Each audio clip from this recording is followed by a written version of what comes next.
നമ്മൾ വന്നേക്കുന്നത്. ഇതെല്ലാം കെയർ ചെയ്യുന്നത് എത്ര സുന്ദരം.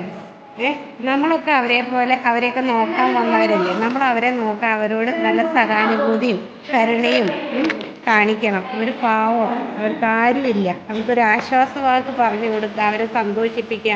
അതൊക്കെയാണ് നമ്മുടെ കടമ. അവരെ ഇങ്ങനെ വിസിറ്റ് ചെയ്യുന്നത്. അപ്പോൾ അവരോട് കൂടെ നമ്മളും അവരുടെ ദുഃഖത്തിലും സന്തോഷത്തിലും പങ്കുചേരുകയാണ്. അഞ്ജലി ചെയ്യുന്ന എല്ലാ നന്മകളെയും ഓർക്കുകയൊക്കെ നന്ദി പറയുന്നു.